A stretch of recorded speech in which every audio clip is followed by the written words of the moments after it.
Hello, Namaskar. This is Firstpost, and you're watching a special edition of Vantage with me, Palki Sharma.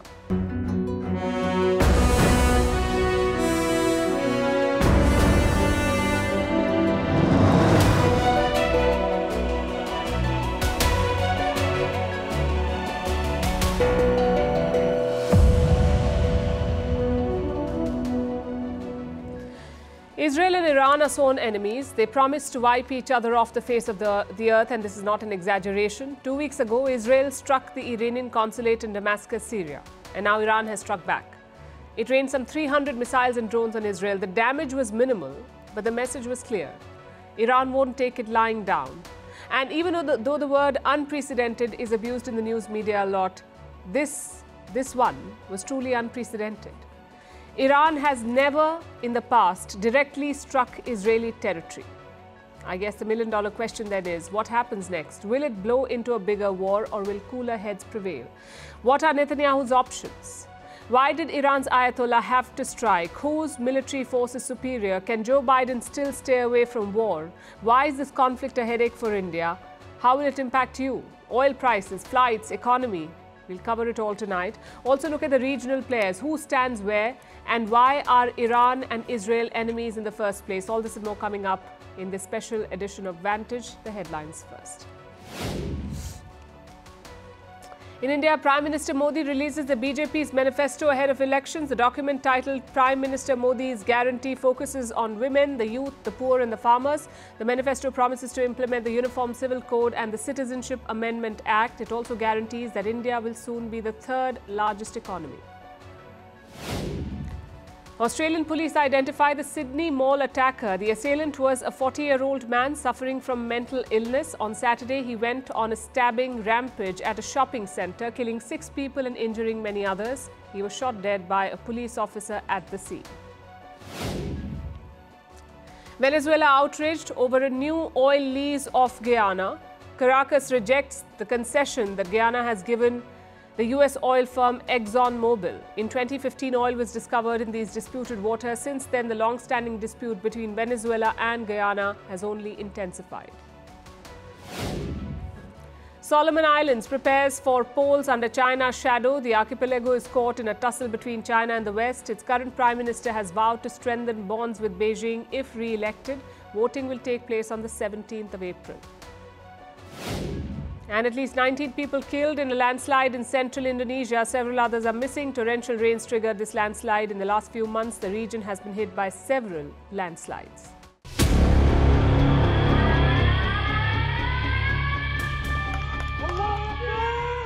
A number of Iranian missiles fell inside Israeli territory, causing minor damage.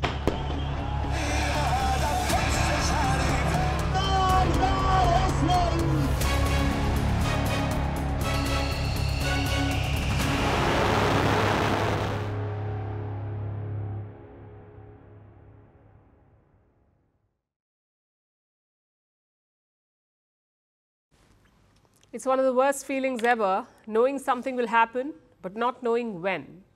Israelis experienced that feeling for most of last week. The Iranian military was poised to strike them, but no one knew when. Well, late last night it happened. Hundreds of projectiles were fired towards Israel. We're talking about a cocktail of weapons. Israel counted more than 300 of them. 170 drones, 30 cruise missiles and 110 ballistic missiles. They were fired from different locations, from Iran, from Syria, from Iraq and from Yemen. But Israel was ready for it. You see, this was a widely expected attack, a tit-for-tat response. Last week, Israel had struck Iran's embassy in Syria. They ended up killing top Iranian commanders, so Iran was always going to respond, which is why Israel and its allies were ready. They say around 99% of the projectiles were shot down, some over the Iraqi and Syrian airspace, the rest over Israel. It filled the night sky with explosions. Take a look.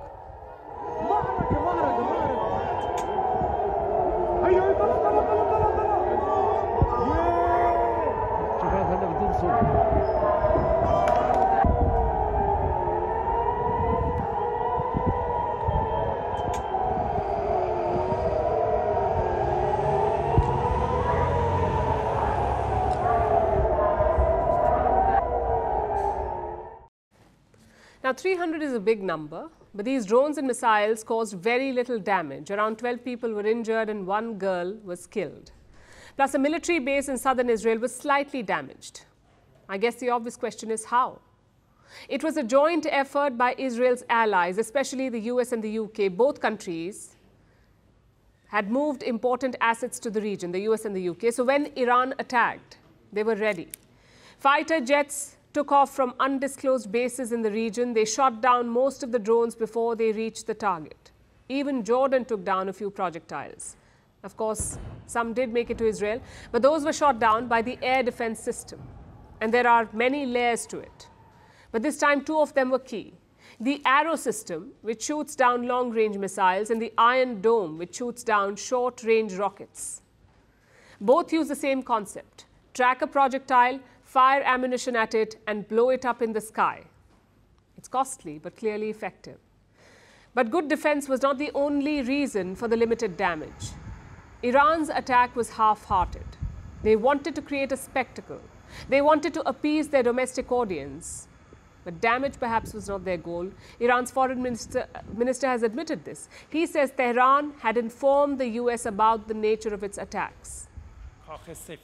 We announced to the White House in a message this morning that our operations will be limited and minimal, with the aim of legitimate defense and punishment of the Israeli regime. Which brings us to the reactions. The world is understandably worried because, damage or not, this attack is unprecedented. In the past, Iran has used proxies to strike Israel, like Hezbollah and Hamas. They have never used their own military. This is the first direct Iranian attack on Israel, which makes it very significant. That was also in fact reflected in the ground reactions. Iranians were over the moon. They took out bike rallies and marches in Tehran, and they called it a proud and happy moment.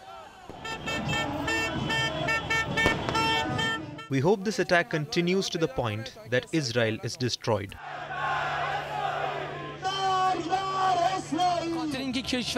We will never allow anyone to violate Iranian territory. Any enemy contemplating aggression against Iran will meet the same fate as Israel.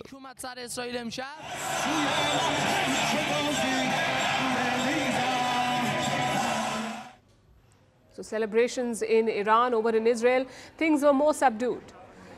Some said they were used to the rocket and missile barrage. Others were more wary. Actually, all heard about the attack of Iran, but we're not afraid because we went to celebrate birthday of one of our friends, and we already got used to being attacked for the last 6 months.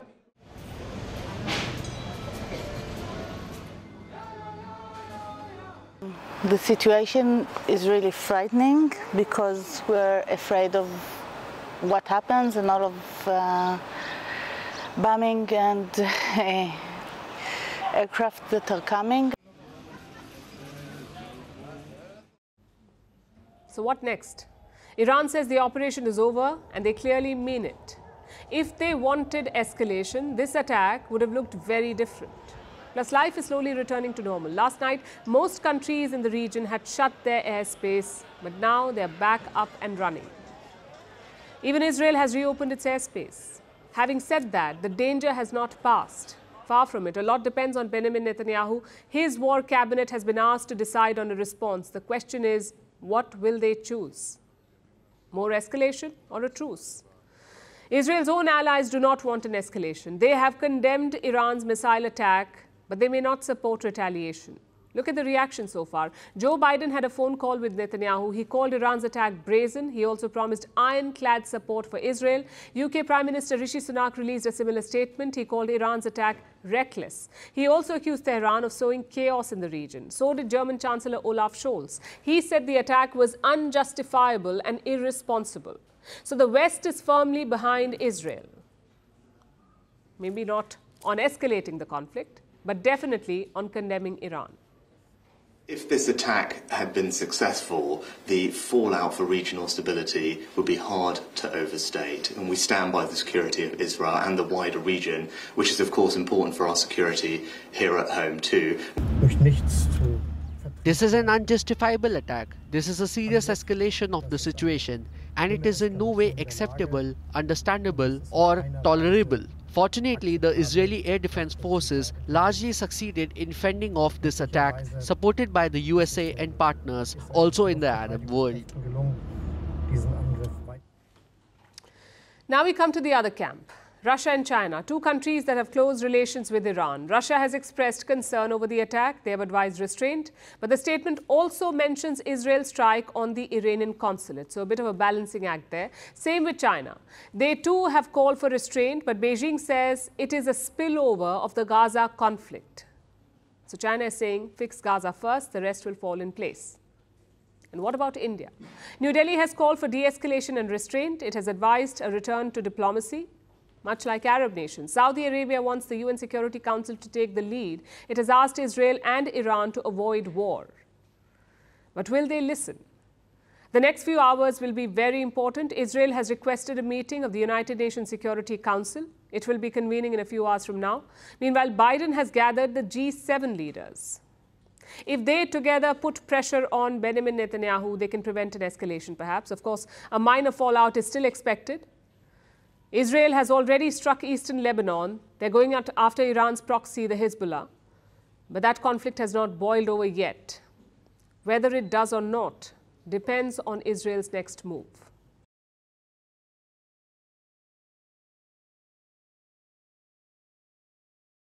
Now, before we discuss what happens next, first let's tell you how this attack took shape. What happened behind the scenes? What were Iran's calculations? Who did they speak to? And what kind of support did they have?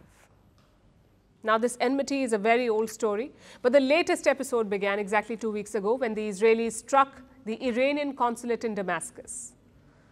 Iran immediately vowed to take revenge.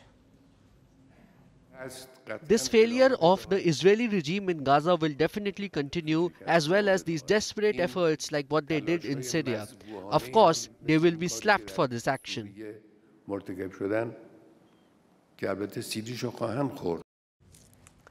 Now, the question was, what would be the scale of the attack?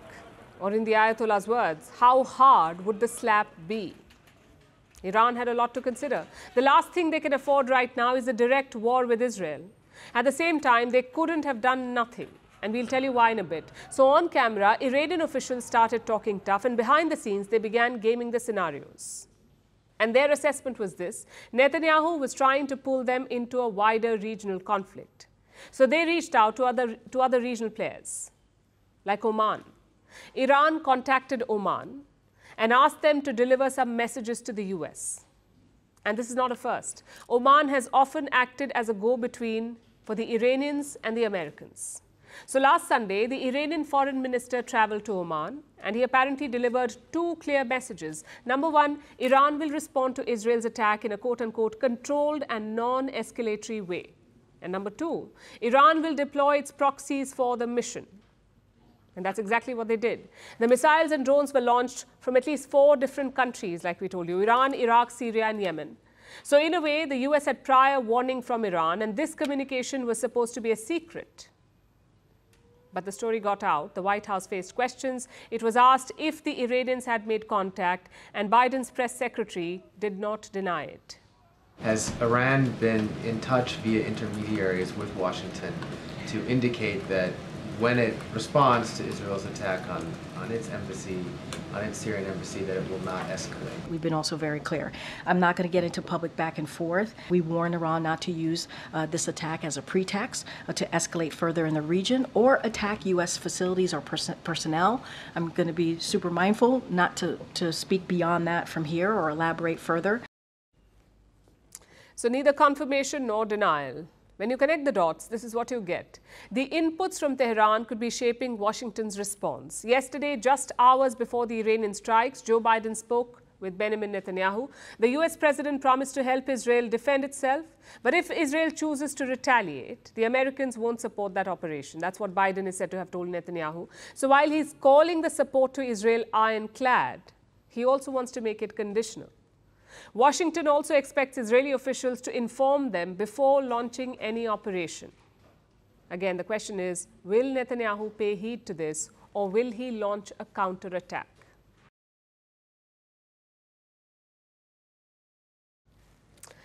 Now, I know grand statements never help, but this one is pretty spot on. The immediate future of West Asia depends on one man, Benjamin Netanyahu, the Prime Minister of Israel. This situation is tailor-made for him. It's a chance to take the focus away from Gaza. It's also a chance to fulfill his career-long goal, to strike deep inside Iran, to take out their strategic assets, including their nuclear sites. Just one problem, though. His allies are not on board. Both the US and the UK have urged de-escalation. Like I said, Biden has reportedly made his stand clear to Netanyahu: if you attack Iran, we will not help. But where does that leave the Prime Minister of Israel? What options does he have?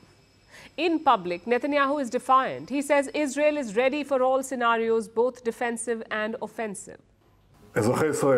Citizens of Israel in recent years, and especially in recent weeks, Israel has been preparing for a direct attack by Iran.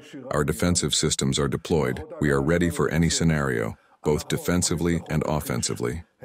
The state of Israel is strong. The IDF is strong. The public is strong. So he's not ruled out retaliation, and you can see why.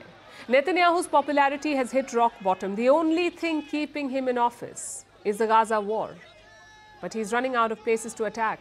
Israel has reached the southernmost point of Gaza, so he's got to wind up the war sooner or later, which means he may have to step down. And in that context, a conflict with Iran would help him.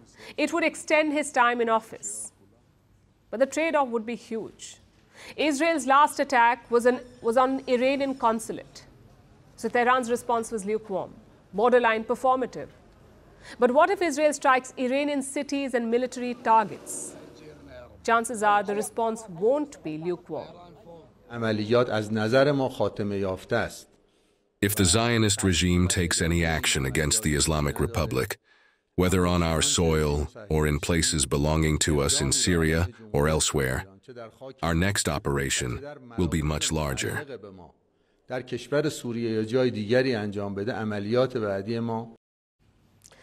So what options does Netanyahu have? We can think of three of them. The first is to call it square. Israel's first strike killed top Iranian commanders. Compared to that, Iran did not cause much damage, so Netanyahu can leave it at that, a score of 1-1.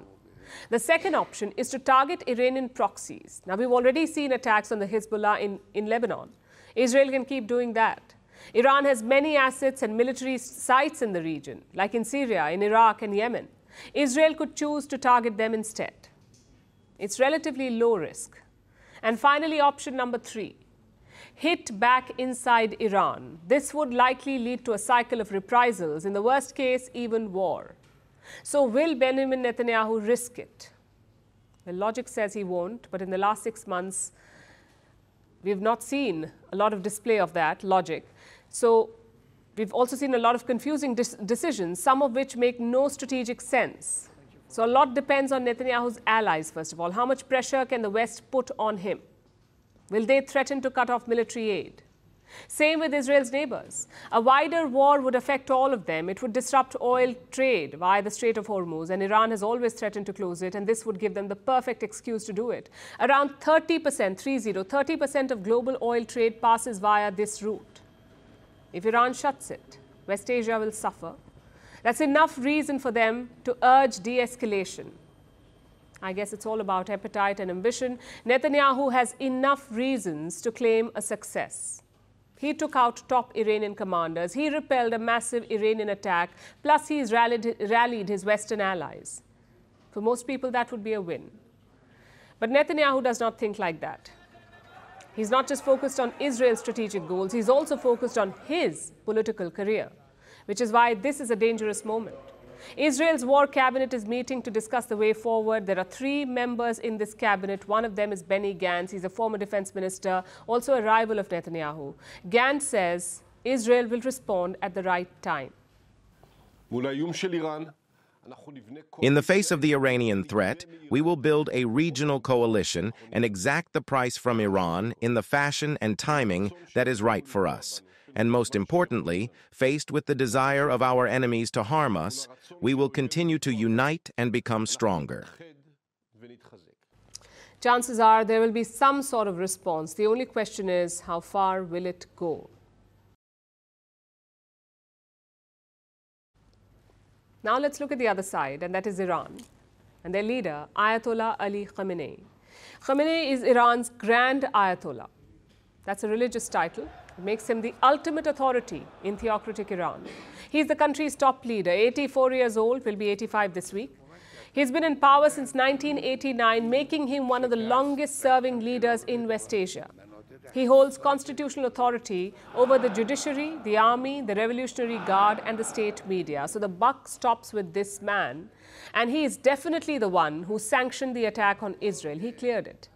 Last week, he had promised that Israel would be quote-unquote slapped, and now he claims to have delivered to the great joy of many in Iran. Take a look at this.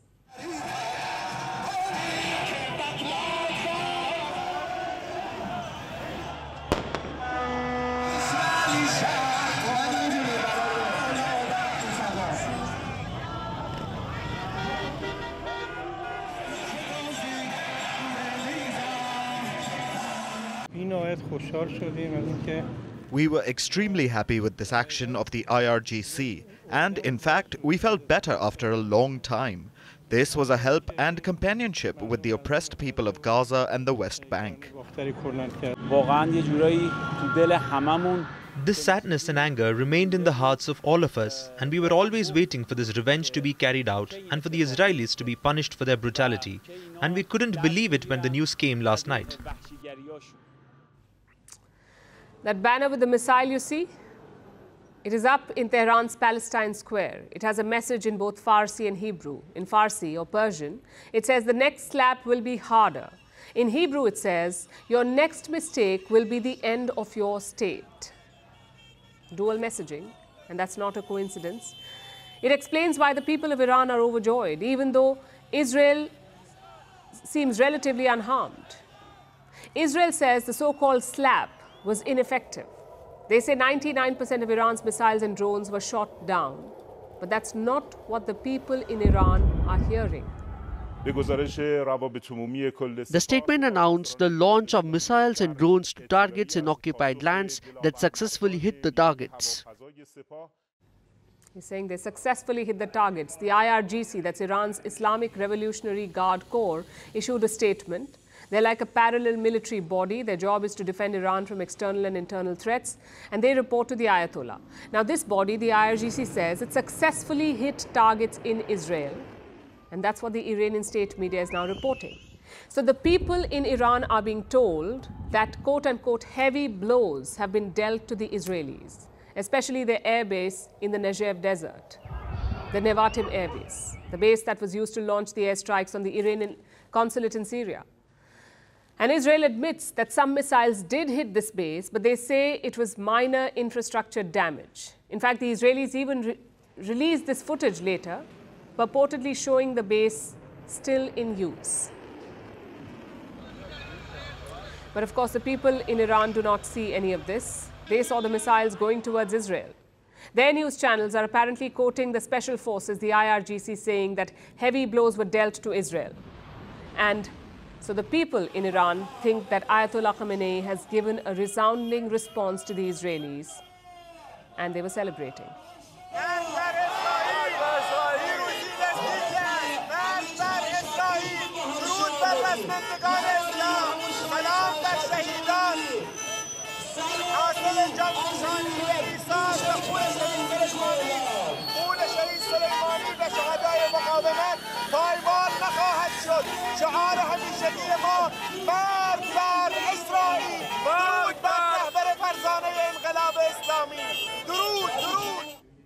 Which brings us to Khamenei's game plan. He could not afford to look weak. A few years back, the Americans killed Qasem Soleimani. Last week, the Israelis killed Iranian generals. The regime in Tehran was already on the back foot domestically. The economy is in a shambles. Their currency, the rial, has hit an all-time low. Inflation is touching 50%. We've seen public protests in the last few years. In 2022, there was the anti-hijab protest, where the people fought back against the Iranian regime, and it was only quelled by brute force.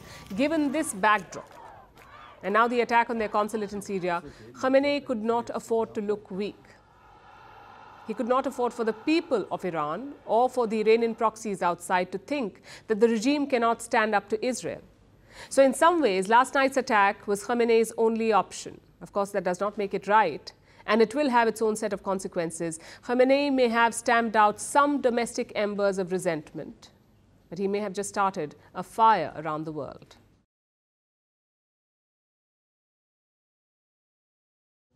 And speaking of this fire, let's turn to the US, where President Joe Biden is in a fix. Here's how Washington would see this strike. Iran, America's biggest problem in West Asia, has openly attacked America's closest friend in the region. Tehran has crossed a red line it never dared to before, and it happened under Biden's watch. He should be sweating at the very thought of having to explain this. When Biden heard about the attack, he rushed back to the White House. He had a call with Netanyahu and then issued a statement.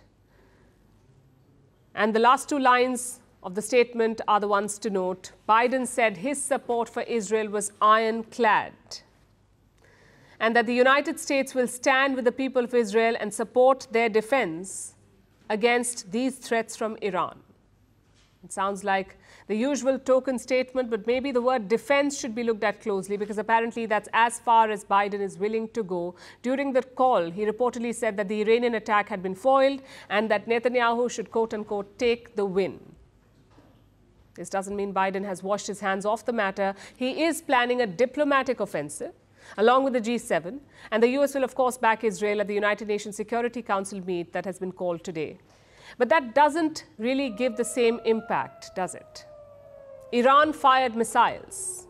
Biden will wag his finger and fire sanctions.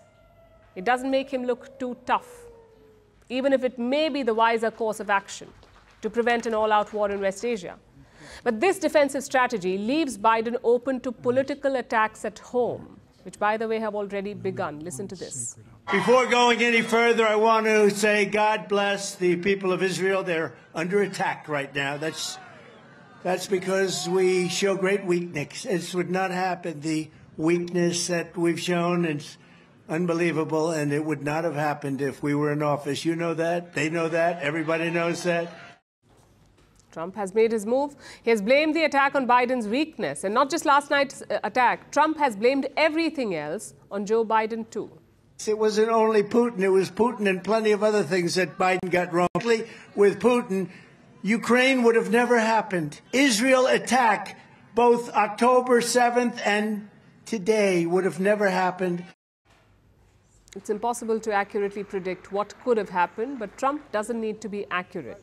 He just needs to undermine the people's confidence in Biden, which will probably be easy after this latest mess.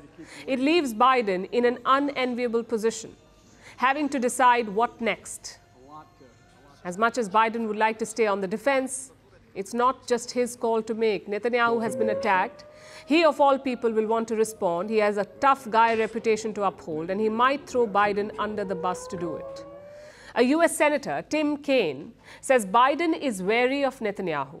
And Biden apparently knows that he was, quote-unquote, played by the Israeli PM. This was during the early months of the Gaza war, which explains his change in stance.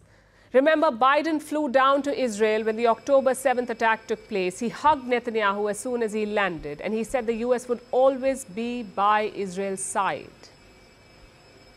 But that equation has changed in recent weeks. The civilian death toll was mounting, and Israel was threatening to attack Rafah in Gaza, the last city in Gaza that has been left standing, where hundreds of thousands of Palestinians are taking refuge. So Biden issued a threat. The US aid to Israel would be conditional if Netanyahu did not do more to protect civilians. It looked like Biden had run out of patience. The shift also suited his politics with the American Muslim voters. So he seemed ready to rein in Benjamin Netanyahu. But a lot has changed now. What happens next? What happens if Netanyahu attacks Iran? It will begin a new cycle of violence, an eye for an eye scenario. Until the entirety of West Asia is on fire, will Joe Biden allow Israel to burn down? Probably not. Israel is America's closest ally. Biden will not be able to sit back and watch. He either abandons Israel or joins it in whatever comes next. The middle ground, it seems, is gone. And this has put Biden in a terrible position. He doesn't really have the freedom to choose his next move.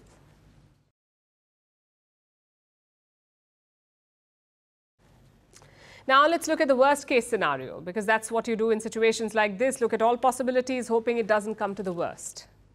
What would a full-blown war between Iran and Israel look like?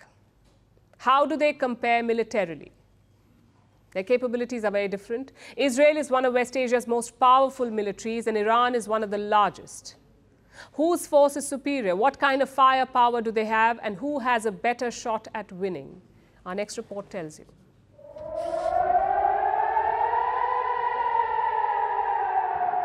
The drumbeats of war are sounding in West Asia yet again. Israel and Iran are in the middle of an escalating crisis. At the heart of it lies a crucial question. If the worst-case scenario were to unfold, who will come out on top? Israel versus Iran, whose military might has the upper hand. On the surface, the numbers favor Iran. Iran has a huge population, at least in comparison to Israel.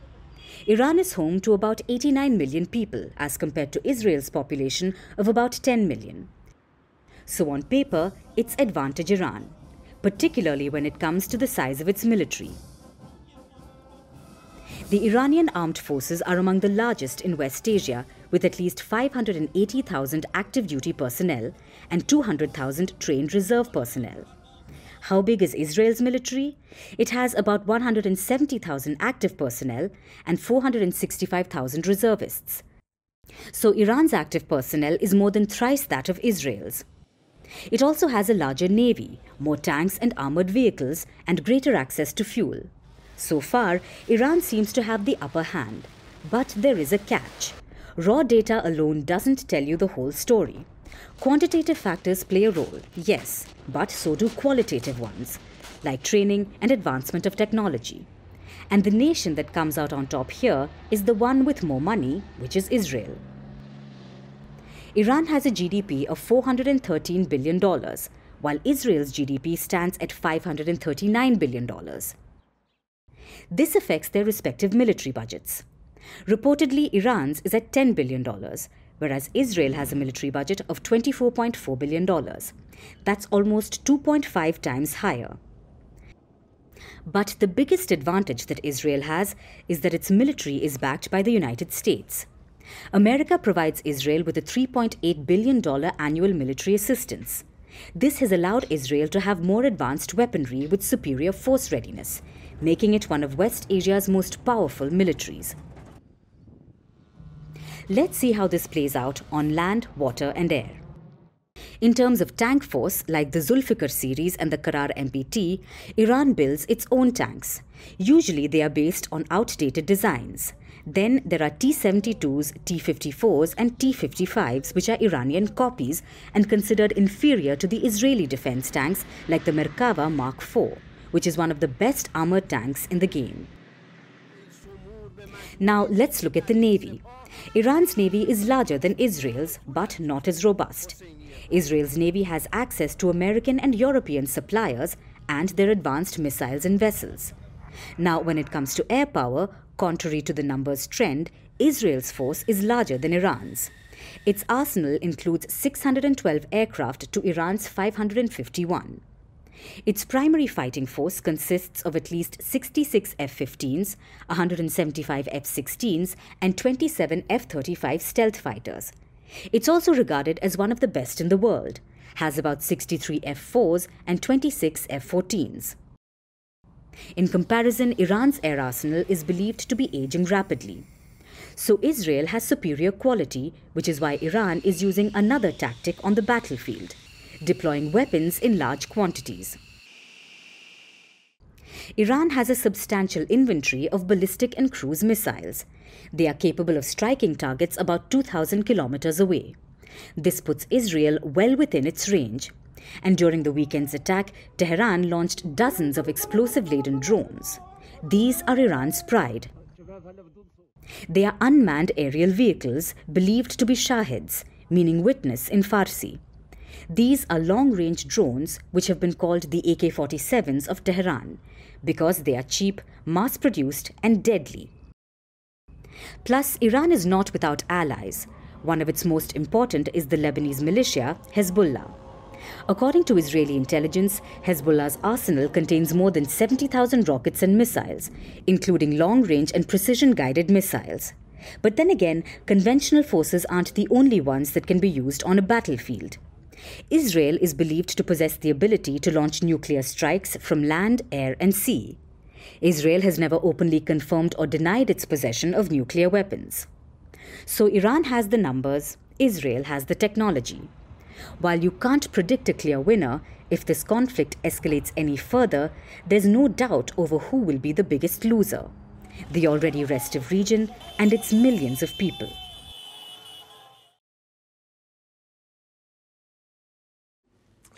And where does India feature in this conflict? In the middle, again.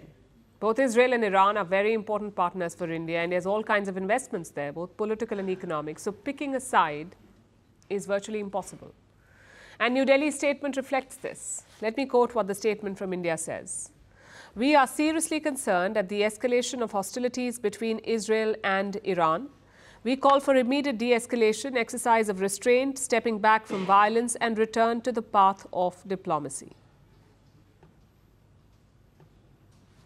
That's what the Indian statement says. No blame game, no criticism, no taking sides. India is basically asking both countries to de-escalate.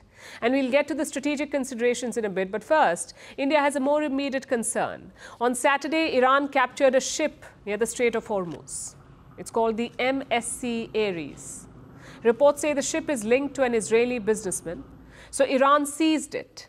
Around 25 people are on board the vessel. 17 of them are Indian. So getting them released is a big priority. Indian officials have apparently reached out to Iran. They're trying to get the sailors released, which brings us to the larger issue. How will India navigate this conflict?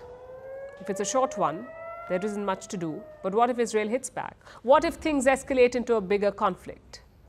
Then India faces some tough choices. Let's look at three key factors: trade relations, political relations, and strategic relations. We start with trade. The India-Israel trade is around $7.5 billion. What about the India-Iran trade? It's around $2.5 billion, but there's a key difference here. Iran is sanctioned by Western countries, so India buys very little oil from Iran. Before the sanctions, trade was much higher, at about $13 billion in 2015. Let's look at what this trade is made up of. Israel sells a lot of military equipment to India. In fact, New Delhi is Israel's top buyer. At the same time, Iran is an oil giant. If the sanctions are lifted, the energy trade can flourish again. So oil and weapons, two very important items that India buys from these two countries. Which brings us to the second factor, political relations. Prime Minister Modi has invested a lot in his relationship with Israel. In fact, he dehyphenated it. Until then, India could not separate Israel and Palestine. Both relations were interlinked. But Modi decided to separate them. In 2017, he went to Israel, and since then, Israel has become a key partner of India. With Iran, it's been a different trajectory. There are cultural and linguistic ties, long-standing political exchanges, and even shared history. There have been some uncomfortable statements and remarks, especially on Kashmir, but the relationship has largely been stable. And that brings us to the final factor, the strategic relations. India sees Israel as a gateway to Europe. Last year, at the G20 summit, India announced a new economic corridor. It would link India to Europe via Israel. Plus, both countries are part of a political grouping called the I2U2. India, Israel, the US, and the UAE, hence I2U2. It's also called the West Asian Squad. Now, with Iran, India has other shared interests. For starters, Afghanistan. Both India and Iran support the rights of Afghan minorities. They also oppose terror camps in Afghanistan. And like Israel, India sees Iran as a gateway, not to Europe, but to Central Asia. New Delhi is building a trading terminal in southeast Iran at the port of Chabahar. It is India's first ever overseas port investment. And how much is it worth? Almost $85 million. The plan is to use Chabahar to access Afghanistan and Central Asia. This way, India can sidestep Pakistan. So long story short, both countries are very important to India. There's a lot of money and strategic depth at stake, which is why taking sides won't be easy for New Delhi. If the fighting escalates, India will also have to think about its citizens. There are 18,000 Indians living in Israel, also between 5,000 and 10,000 Indians in Iran. If you add the wider Gulf region, a lot more. Up to 9 million Indians live in this region. And don't forget the energy trade. Around 40% of India's oil comes from West Asia, plus 70% of its gas. So a wider war would be a political and economic nightmare for India. Hence New Delhi's call for de-escalation. We've seen a lot of balancing acts from India recently, especially in Ukraine. But if this war drags on, it could be India's toughest challenge yet.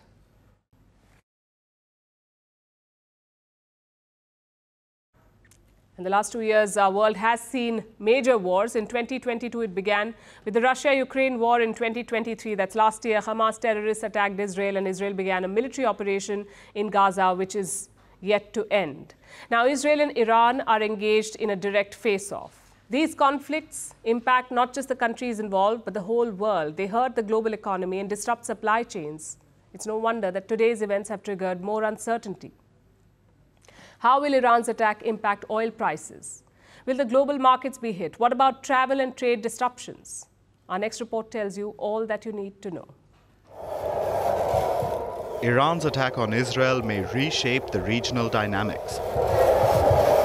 But in the immediate future, an escalation of tensions in West Asia threatens to cripple an already fragile global economy. Oil, the region's most important export, remains vulnerable. Iran's attack could lead to a spike in prices. Already, the market for oil is volatile. The price of one barrel is inching closer to $100. If there is a disruption in supplies for a long period, the daily supply of crude could shrink by up to 8 million barrels a day. How would the shortage impact the price? The cost of one barrel of oil could jump up to as much as $140. That's troubling news for countries like India. India imports 85% of its crude needs. Since late March, prices have jumped to a 4-month high, putting pressure on the margins of Indian manufacturers. They cut fuel prices just last month. If the global prices don't stabilize soon, sustaining the lower prices may prove to be challenging. Stock market investors are wary too. On Sunday, West Asian markets dipped after the Iranian attacks. Stocks in Saudi Arabia, Qatar and Israel dipped. The losses were relatively minor. American markets too are under pressure. On Friday, the S&P 500 closed in the red. Investors blamed geopolitical tensions as the reason. Fears of a wider war could make them more nervous. Cryptocurrency also witnessed wild fluctuations when Iran attacked Israel. Bitcoin fell sharply by 9%. However, the token rebounded later in the day. But if Israel escalates, bigger losses could be in store. In that case, the aviation sector may face the most significant repercussions. Already, a number of airlines have either called off flights or rerouted their planes. This includes names like Qantas Airways, Singapore Airlines, Lufthansa, Kuwait Airways, and Swiss International. India's biggest airlines are forced to take measures too. Flair India, Vistara and Indigo have suspended their flights to Tehran. They're also avoiding the Iranian airspace. So if you have a flight scheduled soon, chances are it may take longer for you to reach your destination. Or worse, your flight may be cancelled altogether. But it's not a crisis for everyone. Investors in gold are cheering. The global uncertainty has led to a surge in gold purchases. The yellow metal has gained by 13% already, touching a price record of $2,400 for an ounce briefly. However, the strife in West Asia will give little comfort to economists. Already, the IMF is worried about this year's outlook. The scars of the pandemics are still with us. The global output loss since 2020 is around $3.3 trillion, with the costs disproportionately falling on the most vulnerable countries. And we see a growing divergence within and across country groups. Since 2020, our world has faced a slew of crises, from the pandemic to the many wars. For the well-being of the global economy, it is critical that cooler heads prevail.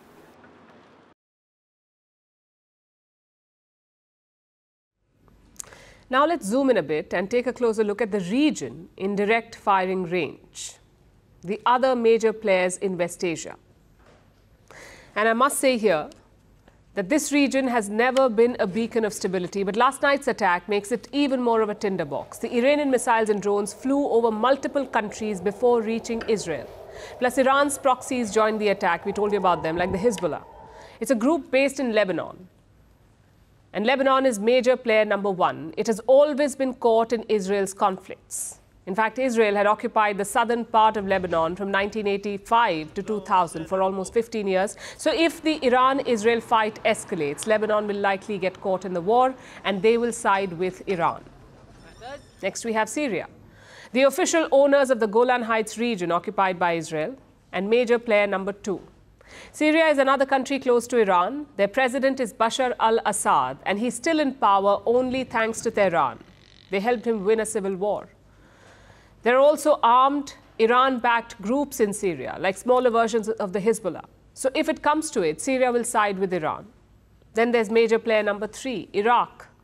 And this is a bit of a unique case. On the one hand, Iraq has fought a major war against Iran, the first Gulf War in the 1980s. But since then, the countries have come together. Iraq's prime minister is even considered pro-Iranian. His path to the top job was helped by pro-Iran political parties. Iraq, in fact, also has many Iran-backed militias on its soil. They are in Iraq. So in the event of a war, even if Iraq stays out, the government stays out, these militias will join Iran. And speaking of Iranian proxies, there are also some Houthis in Yemen. The group does not just attack ships in the Red Sea, they're capable of reaching Israel as well, thanks to Iran-made drones that the Houthis have. And that makes Yemen major player number four. So we have Lebanon, Syria, Iraq, and Yemen. Directly or indirectly, these countries will be on Iran's side. But they aren't the only ones with skin in the game. You also have the Arab states. We'll start with Israel's neighbor Jordan, major player number five. Jordan is home to US military bases. It is also home to millions of Palestinians. Jordan is across the border from Israel, so that is where many Palestinian refugees took shelter after their displacement during the creation of Israel. Millions still live there, and Jordan does not want any more. So it always tries to de-escalate tensions. It is at the forefront of peace talks, and it also helped shoot down Iranian weapons last night. Jordan wants peace and calm to return, and an end to the influx of refugees. Which brings us to major player number six, the leader of the Arab and the Muslim world, and that's Saudi Arabia. Iran and Saudi Arabia had been rivals for decades, the two power centers in West Asia, but they buried the hatchet last year. They normalized ties. Riyadh would not want to resume hostilities, so expect the kingdom to try and calm things down. In fact, look at Saudi Arabia's statement. It has called on all parties to exercise utmost restraint and spare the region and its people from the dangers of war. Basically, they're telling everyone to calm down. The other Arab states are likely to follow Riyadh's lead, and considering their ties with the US, the Arab pressure may be key to keeping the peace, making Saudi Arabia the biggest regional player to watch right now.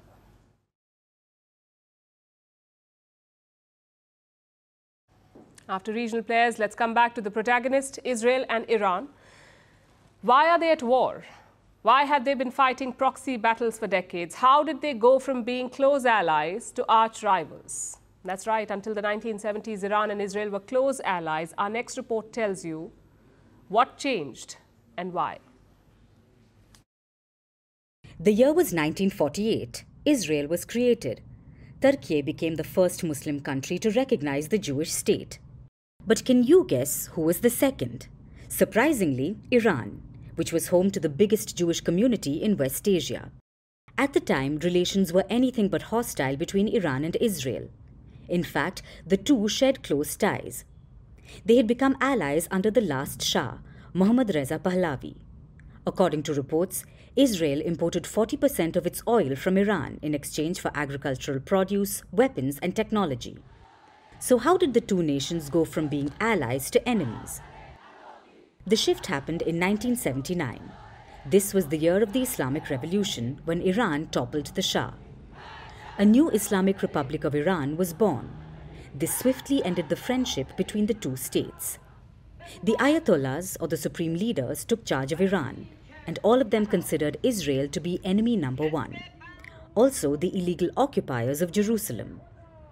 After the 1979 revolution, Tehran cut all ties with Israel. Citizens could no longer travel there. Flight routes were cancelled. The Israeli embassy in Tehran was transformed into the Palestinian embassy. In turn, Israel refused to recognize the new Islamic Republic. And this was only the beginning. Over the decades, the two nations have sought to grow their influence across the region.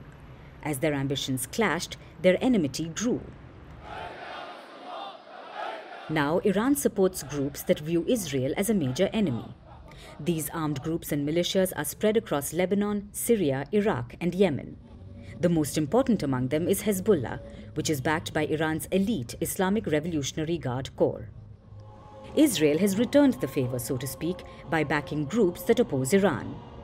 Tehran designates many of these as terrorist organizations. Like the Mujahideen-e-Khalq, a Europe-based organization, and Kurdish armed groups in Iraqi Kurdistan. The two nations have fought proxy wars for decades now. They have also carried out a long series of attacks on each other. This shadow war has gone on, both within and outside their soils. For instance, Israel has vowed to never let Iran develop a nuclear bomb.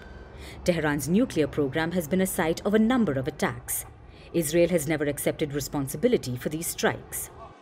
Meanwhile, Iran has also targeted several Israeli interests. For instance, in 2012, a series of attacks were launched against Israeli targets in Georgia, India, and Thailand. Israel accused Tehran, but Iran denied the charges, to no one's surprise.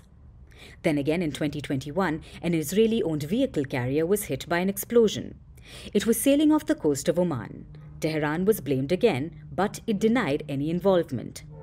Iran and Israel went from allies to sworn enemies. And now, for the first time, almost after half a century of being foes, Iran has directly attacked Israel. The road to reconciliation has never seemed farther. And with that, it is a wrap on this special edition of Vantage. We'll keep tracking all the updates from Israel, Iran, and around the world. So make sure you keep tracking Firstpost, keep watching. We'll see you tomorrow.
Has launched a direct attack from Iranian soil towards the state of Israel.